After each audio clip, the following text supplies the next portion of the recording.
My name is Marcy Marie, and I stole almost $400,000 from the dirty company that I worked for.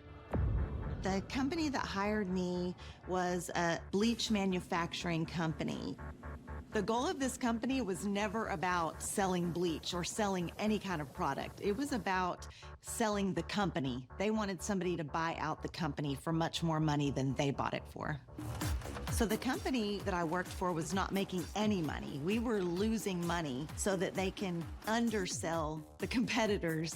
And part of my job duties was to call the big boss, the money man, and say, hey, we need a deposit because the power bill was due and I'm not gonna be able to pay this out. He would just wire over $40,000 or $60,000 or whatever. He'd just wire it from his personal account for us to cover expenses. But he wanted the books to look like the bleach plant was making money.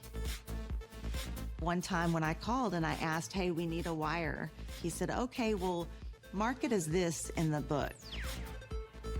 He wanted me to act like that was an accounts receivable instead of him making a wire deposit.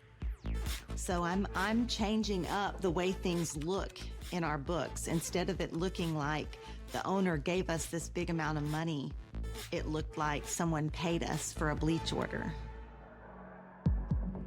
My boss asked me to cook the books. At that point, I didn't think it was illegal, but I felt it was morally wrong. But what am I gonna do, quit? No, absolutely not. I couldn't quit my job. I felt trapped. The potential for me finding another job, even at that salary, was very limited. I knew I needed a job to cover my expenses, my children's expenses. So in the end, I did it. I did what I was told to do, and I changed transactions in the books and made it look like the company was a lot more successful than it was. Making $12 or $13 an hour, I was still struggling. I was still having to borrow rent money to make a car payment so they didn't come pick up my vehicle or default on my electricity. I remember my power getting cut off so that I could pay my rent. It was like a juggling act all the time. I was dealt a bad hand and I was gonna have to change my luck. The first time that I actually took money, I was broke. I didn't have money for anything. Like there was zero, maybe even negative in my bank account. I had been watching these wire transactions take place. I saw how easy it would be to make it happen. And I thought, if I just had a couple $100s to get me through the week, and I remember thinking, I could just do it right here. And I did it. It kind of snowballed really fast. Like once you start kind of getting that fast money and that adrenaline, and you want that feeling again, and you do it again and again, it becomes addictive. I paid a truck off so that I didn't have a car payment. My kids are dressing better. I'm dressing better. We're going on family vacations, which I never thought we would be able to afford before. So like the #1 rule when you're moving money in this way and keeping this fraud up is you have to keep the money moving. If that money stops, it throws up a red flag to the bank and it's game over. So you transfer money back and forth to make it look as business as usual, the same as every day. I woke up one Friday morning like a normal work day, and the entire state of Texas is covered in ice. I went on my phone to check the bank accounts, and the storm had knocked the Wi-Fi out. When it's icy, the whole state shuts down. The schools were closed, businesses were closed, and I know I need to get to work so that I can get on my work's bank account and move the money around. I start telling my husband, I have to get to work. It's my work day. I have to go to the office. We have important things happening. And he's telling me nothing is happening. Everything is closed. I had a choice to make. I could have told my husband, if I don't do this, I'm going to prison. And if I did that, it might incriminate him. So I decided to just write it out. I walked into my office and the big boss, the money man, he was in my office sitting in my chair. My heart was racing. And so I just sit across from him. I was scared. My palms were sweaty.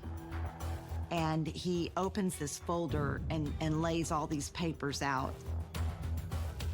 I look down at the papers, and it's all of my transactions. I know immediately what it is. And he just says, "What is all of this?" I looked at him in the eye, and I said, I think that you already know what all of this is. And there was just this like second of silence, and I'm just waiting. The door opens, and it's two police detectives. Come on, let's go. The detective, he just said, "Hey, we want to question you. Can you come with us?" And I went with him.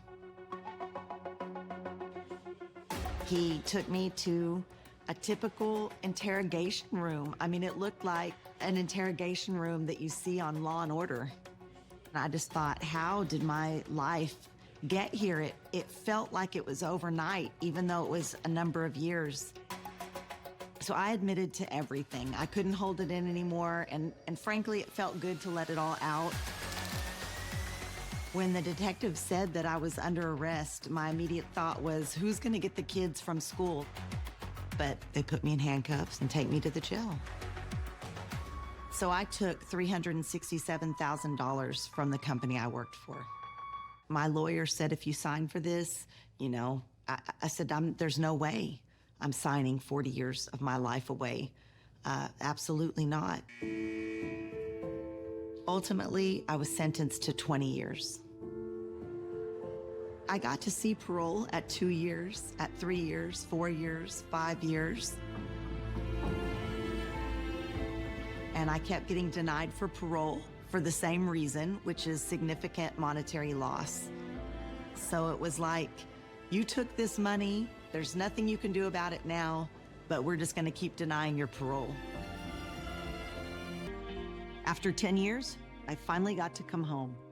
Getting out of prison is like the best and the scariest day of my life. When I went to prison, I left 2 babies in diapers and 3 in middle school. And I came home to 2 in middle school and 3 adults. One of my sons was married, and I had become a grandmother. He had 2 boys of his own. Life had gone on without me.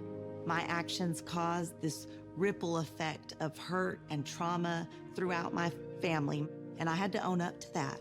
But no matter what, the love has still always been there.